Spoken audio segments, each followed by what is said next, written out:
Hey guys, it's Lyric here of AT Design. Now, today I'm going to be showing you guys a tutorial on how to blur the background of a subject and separating the subject from the background so that the subject is sharp and you kind of get that nice bokeh effect in the background without losing the details of the edges. Also, after this video, you might want to check out the next video, which will be how to organize your files and create a nice workspace so that you don't lose yourself in your work. That way you can stay organized, and if need be, if you needed to come back to it later at another time, or if you need to pass the project off to someone else to work on, it won't be a hassle for you or them later on in the future. So you can check that video out after you watch this one, or you can check it out right now. So either way. So let's get to it, shall we? Now in this video, I chose a picture that I took of a friend of mine, Victoria. Thank you, Victoria, for letting us use your face. So this picture, I used an 18 by 55 millimeter kit lens from Nikon, and as you can see, the maximum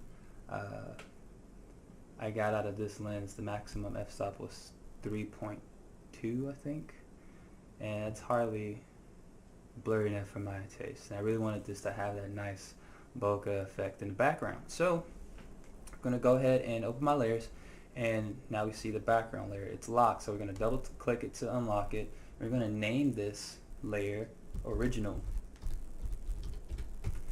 It's important to name your layers. It'll help you in organizing your files later, and I'll be showing you that in the next tutorial. So yeah. So now we have our original file, and we're going to duplicate this file because a lot of people, they like to work non-destructively, and if we do all our edits on the original file, then we won't be able to go back to our later work and fix anything. It'll be set into this flattened image.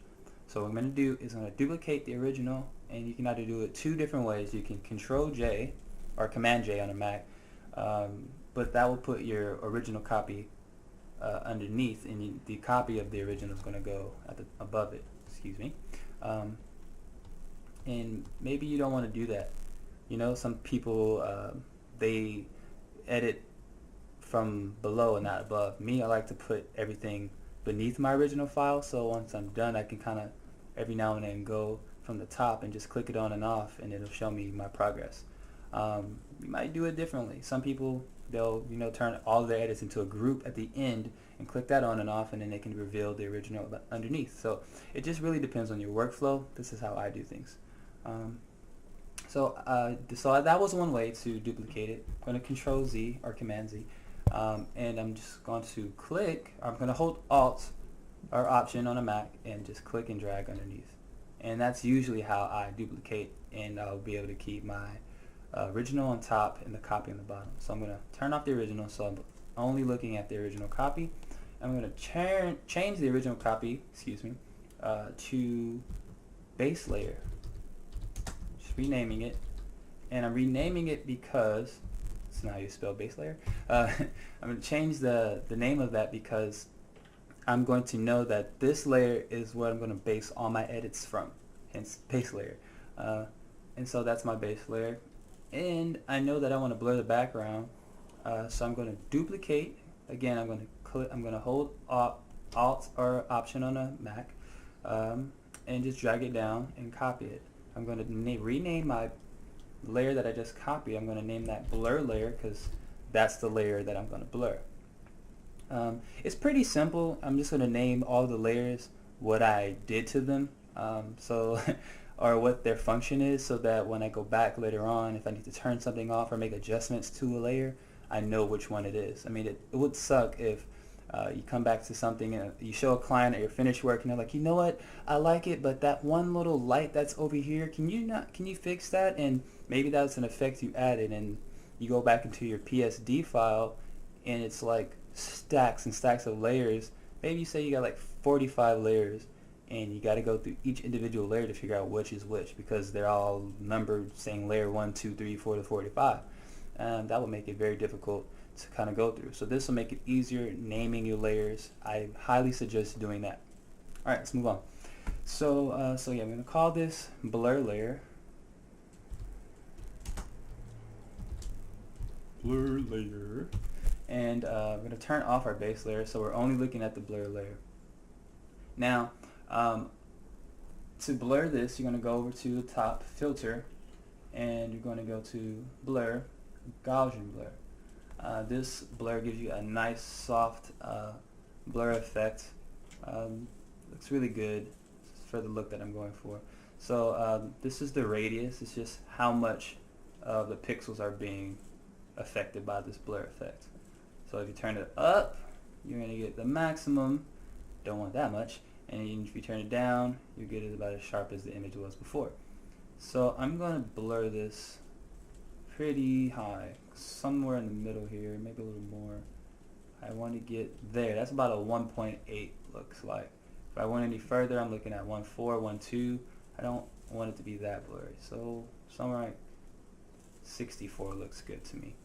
So great. Now we have our blur. The next thing we need to do is change the edges, because if you look at the original file and our base layer and our blur layer, you notice, let me zoom in here so you can kind of see what I'm talking about. On this file, there's a lot of fuzziness, and that's kind of going outside of our base layer. And let me turn the opacity down on our base layer so you can actually really see what I'm talking about. Whoops, that was our blur layer. So I turn the opacity down, you see that the blur layer behind it kind of goes over the sharp edge that we have here on our base layer. So in order to fix that, I'm going to go ahead and turn the opacity back up, and I'm going to turn off our base layer. We're only going to work on a blur layer right now. And zoom out so I can see what I'm doing. So how do we fix it? How do we fix the blurry, glowy edges on our blur layer? Easy. We're going to clone stamp it out, and I'll show you how right now. So we're going to make a new layer. We're going to name this, remember naming our layers. We're going to name this layer Blur Fix. I mean, you can name it whatever you want. This is just what I'm going to name it so I'll remember later on. So Blur Fix, then we go to this clone stamp tool, which I already have selected here. And I'm going to make my brush size a little bigger. Not that big. It's good. And make sure you're using a nice soft edge brush so the blending is nice. I have my flow down to 11% just so that so that it looks more natural. You know, naturally edges aren't super hard, and this way you can slowly brush in the layer. And flow just means the amount of passes over your brush stroke until it makes the complete desired effect. Opacity is how much of it you're seeing, and flow is how many times you have to pass over with your brush, like the intensity of the effect, until you get the desired effect. And I have it down to about 11, which works for me. So I'm going to sample somewhere up here, and I really just want to make sure that I'm getting the edges. Just want to focus on the edges here. So that's good, and then I'm going to come here and sample this way and break it up. Again, I'm only worried about the edges of this image, not worried about going all the way in there. And I'm come here and sample that out. I'm just going to do this all the way down until I get the edges unblurred here. And it's looking pretty good so far, I'd say. Let's sample somewhere in there.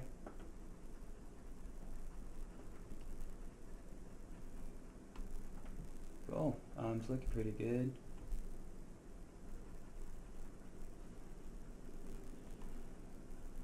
Cool. Now when we get into the inside, let me zoom in some. It's going to be a little harder. You can't use that same large brush. So when we get to the inside, the large brush won't work. So what you do is just make the brush size smaller, and we just go down and make it a little smaller than that. and I'm going to sample. And here, make sure you take your time because it is very small area to work in, and you don't want to make it look weird. You still want to keep it looking nice. So just take your time, don't rush it. So let's turn on our base layer. Well, first let me just show you the difference. That's blur, that's our blur fix. It looks really funky, really weird, but you'll see what I'm talking about once we remove our background. So now we did our base layer, our blur layer, and we did our blur layer fix. Now we need to go in and create our layer mask for our base layer. So to get started, we're going to select our base layer, zoom out so you can see more of the image. Good. And there's so many different ways to crop out an image, but I'm just going to show you the one that I'm going to use for this image. And I really just want to select out the bars here and the subject herself. So I'm going to do a quick selection, and I'm going to turn it up, make it pretty big, and just kind of like quickly just go over her hair. And see, her hair is very similar to the frame behind her, so the selection tool is trying to select the same colored pixels that kind of matched her hair. So that's where the selection tool, the quick select tool, kind of falters, but it does a pretty good job with contrasting colors. Now that we have our layer mask selected, I'm going to go ahead and click on the layer mask icon and click it. Boom. Look it's a blurry background. Okay, so it looks kind of funky right now because you have these really sharp edges. It doesn't look like it's doing much. Now if I turn off the blur fix, you see that blurriness that's around our subject. That's what I was talking about. So when we make our layer mask, you would see this odd glow around her, which is not natural if you're actually using a DSLR camera to capture this image, because there wouldn't be a glow. It would be selecting the hairs. So we're going to go ahead and turn that blur fix back on. We're going to double click our layer mask and go to select mask. Select the mask. That's on if you have Photoshop CC. If you don't have Photoshop CC, then it's probably going to say like mask selection or something like that. So in here, I like clicking smart radius just to see. Sometimes it like fills in gaps where you miss. Like if you kind of look, it'll give you a nice little sharper selection. But what I'm going to do is I'm going to go to here, and I'm already noticing some things, and I want to go around her edges and fix the edges of her hair.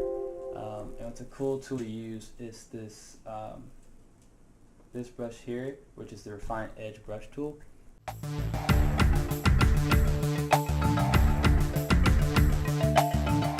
I have to apologize because I forgot to tell you something. So when you're making your blur layer, well, after you duplicate it and make it your blur layer, you have to turn it convert it into a smart object, so that later on you can control the amount of Gaussian blur that you've added. So if you want to change it back again, you can actually go into the smart filters and you can adjust the amount of blur after you've already applied it. If you don't do it this way, then you're not going to be able to, it's going to be set and you won't be able to change it. So that's what I forgot to tell you, so I went back and did that. So if you're like, oh, it looks different than before, this is why. So after you've created the desired blur, because I turned it down, it was a little too blurry. So it's about right where I want to get it. Also for this blur layer, I do want to brighten it up a bit. It's a little dark. So what I'm going to do is come over to my adjustment layers. I'm going to create levels adjustment, and I'm just going to go into the properties and bring up the brights just a little bit more. Maybe not that much. There. And let's go look at it before, after. Perfect. I've brightened up just the blur layer and everything underneath it. So it's also the blur fix. So make sure it's over the blur fix as well. Now that's our base layer on and off. We have our sharp edges. We also have the blurred background. Now I'm going to go in and refine her hair a bit. I'm going to go over my base layer, create a new layer, and name this layer Hair Fix. Because I want it to look as realistic as possible, her hair looks a little too like shaped, so we're missing those like strands of hair. So I'm going to go into zoom first. I'm going to zoom in, and let me use a brush tool. So I'm still having the stamp tool, and you see me dragging the image. If you ever want to just drag an image across, just hold down spacebar and go ahead and click and drag. It'll automatically just help you get around your image much better. So if we look, let me zoom in a little more. If we look around the edges, it doesn't look that real. So I'm going to take my brush, I'm going to make it really small. I'm probably going to mimic that amount, that size. Make sure that I'm using a pen, so a stylus, so I'm just going to simulate pen pressure for both of these. So when I'm drawing, you know, it's not being hard at all. So I'm just going to simulate pin pressure here with both. So I'm just going to copy the color of her hair that I want to use. So let's use that. Should make it a little bit smaller.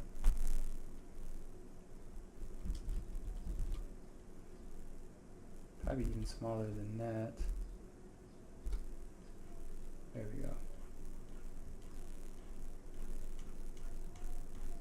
I'm just going to come in, I'm just drawing some strands of hair to fill in where we don't have it.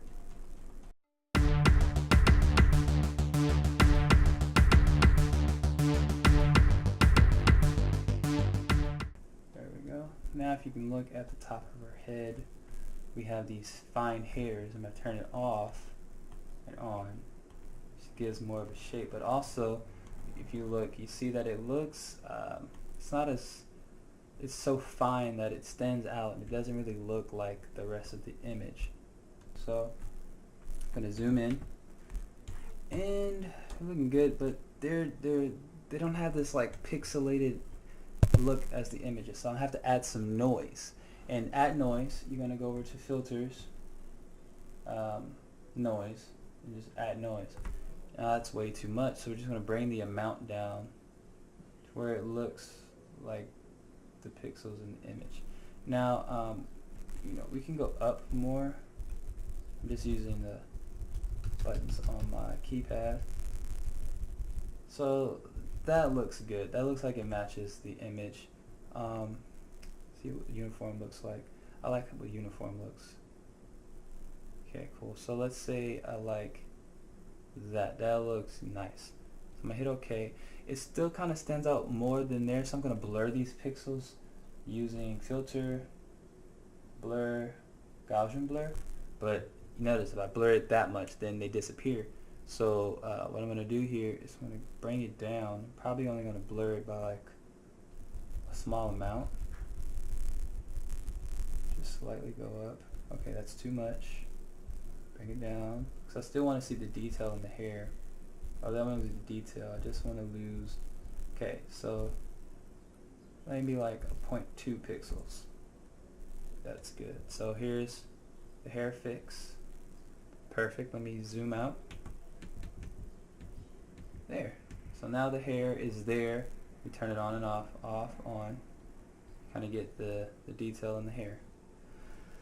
I think I'm satisfied with that. Now her face is a little, her face for me is a little too dark. So I'm just gonna go ahead and I'm going to flatten. So here, let's do all the fixes. So fix. I'm going to change the color of these because I want them to, so I can easily tell which is which. So anything that I fix, I'm going to make that red. My base layer, things that I've done for the base layer, I'm going to also group those. So the hair fix is above the base layer.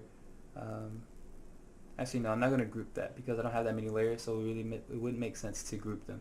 But for the blur layer, the blur fix, and the levels adjustment, all of that has to do with the blur layer. So I'm going to Control G or Command G on a Mac and group those. I'm just going to name this blur layers. Blur layers. Those are my layers for my blur layer. Also, I'm going to make that color. Let's go with green. So everything in there will be green. I know that has to do with the blur layer. Except for this one, I'm going to make sure that stays red. So, because it's a fix. So anything that was fixed, I'm going to change that to red. Base layer can stay the same, hair fix, it's red. So that's it. Now original is there. I'm also going to make the original yellow, just so I can always know my original layer is yellow. So here we go. We have the before and after. Before and after. We're almost done. Like I said, the face is a little bit dark, so I'm going to go ahead and fix that.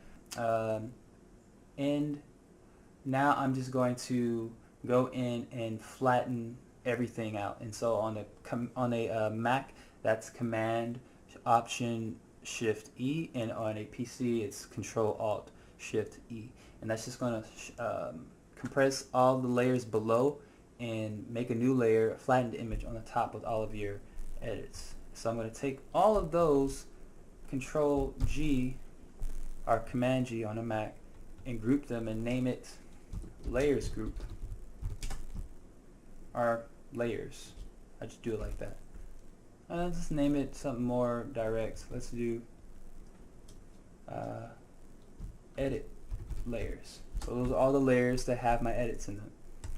Now, this is the flattened image. If I turn it off and on, you can't tell the difference because it's the exact same thing.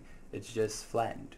And the last thing I'm going to do here is add brightness to this entire image, and all I have to do is for this one, I'll just Control J or Command J on a Mac. I'm going to have my copy layer. I'm going to select it and rename it Brighten. And this is a quick, easy way to brighten any image overall. Just change the blend mode to screen. Whoa, too bright. So that's really bright. You can either go to the opacity and just change the opacity of that down or up. For me, I want to change her face, so I like how her face looks here, but I don't like the background, so I'm just going to create a layer mask. And I'm going to choose a really big brush, and make sure I have a soft edge selected.